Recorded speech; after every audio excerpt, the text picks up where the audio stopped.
नमस्कार. मी प्रीती खंडा रेसिपीजमध्ये तुमचं अगदी मनापासून स्वागत करत आहे. आज पुन्हा घेऊन आलेली आहे काही टिप्स अँड ट्रिक्स जे आपले कठीणातले कठीण काम अगदी सहजाने सोपे करेन. आणि या जर टिप्स आपण वापरल्या तर जिथे आपल्याला खूप वेळ लागायचा ते अगदी सहज आणि सोप्या पद्धतीने आपण ते कामं झटपट करू शकतो. तर नक्की ट्राय करा. सगळ्यात पहिले जी आलूची टिप्स आहे ती आहे की आलू जेव्हा आपण उकडतो तेव्हा अर्धा करून आलू उकडावा. त्याने काय होईल की आपली गॅसची बचत होईल.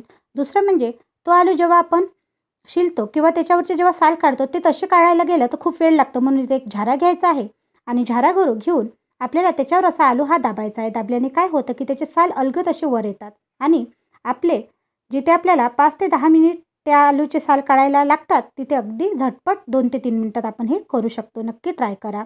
मी या चॅनलवरती नवनवीन असे व्हिडिओ घेऊन येत असते. जर तुम्ही माझे व्हिडिओ पाहत असाल, तुम्हाला माझे व्हिडिओ पाहायला आवडत असेल तरी देखील जर तुम्ही माझ्या चॅनलला सबस्क्राईब केलं नसेल तर प्लीज सबस्क्राईब करायला विसरू नका.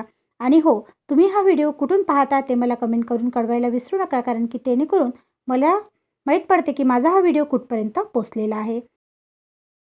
बघू शकता की झटपट आपले आलूचे साल हे काढणं होत आहे आणि अशाच प्रकारे मी पूर्ण इथे साल काढून घेतलेले आहे. तुम्हाला माझी ही पहिली टिप्स कशी वाटली कमेंट करून कळवायला विसरू नका. आणि जी दुसरी टिप्स आहे ती आहे, आपण जेव्हा कोणतीही फोडणी करत असतो तेव्हा आपण काय करतो, तेव्हा आपण सगळ्यात पहिले तर तेल गरम करून घेतो. तेल गरम केलं की बऱ्याच जणी जिरं व मोहरी इथे एकत्र टाकतात. पण इथे जिरं व मोहरी एकत्र न टाकतात सगळ्यात पहिले आपल्याला मोहरी टाकायची आहे. कारण की काय होतं की मोहरीला हे टेम्परेचर जास्त लागतं. तेव्हा जर आपण जिरं आणि मोहरी एकत्र टाकली तर जिरं मात्र जळते आणि मोहरी ही तडतडायचीच राहते. म्हणून सगळ्यात पहिले मोहरी टाका आणि मोहरी टाकल्यानंतर जेव्हा ती तडतडेल तेव्हा जिरं टाका आणि नंतर तुमची फोडणी करा. दुसरी टिप्ससुद्धा तुम्हाला कशी वाटली कमेंट करून कळवायला विसरू नका.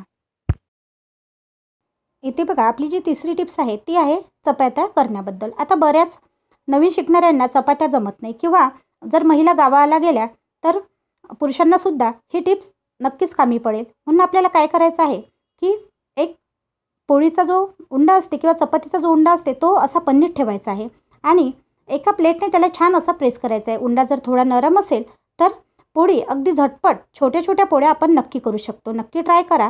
आणि इथे बघा मी थोडासा असा प्रेस केल्याबरोबर याच्यात छान अशी छोटीशी चपाती तयार झालेली आहे. नवीन शिकणाऱ्यांना ही टिप्स नक्कीच कामी पडेल. मला नक्की कळवा की तुम्हाला ही सुद्धा टिप्स कशी वाटली. इथे बघू शकता मी छान अशी छोटीशी पन्नीमध्ये ही चपाती करून घेतलेली आहे. आता ही चपाती आपण शेकूनसुद्धा घेऊ. आता इथे दुसरी पण चपाती मी तुम्हाला करून दाखवते. नक्की तुमच्याही ही टिप्स कामी पडेल. आणि जर कधी तुम्हाला चपाती करताना कोणता प्रॉब्लेम गेला तर तुम्ही नक्की अशा छोट्या छोट्या चपात्या ह्या करू शकता. ही तिसरीसुद्धा टिप्स तुम्हाला कशी वाटली मला कमेंट करून कळवायला विसरू नका. आणि हो, अशा प्रकारच्या आणखी तुम्हाला कशाबद्दल टिप्स हव्या आहे त्या मला कमेंट करून कळवायला विसरू नका. आणि इथे बघा मी छान अशा चपात्या करून घेतलेल्या आहे. नक्की ट्राय करा. व्हिडिओ आवडल्यास चॅनलला लाईक, शेअर व सबस्क्राईब करायला सुद्धा विसरू नका. असेच नवनवीन व्हिडिओ मी तुमच्यासाठी घेऊन येणार. धन्यवाद.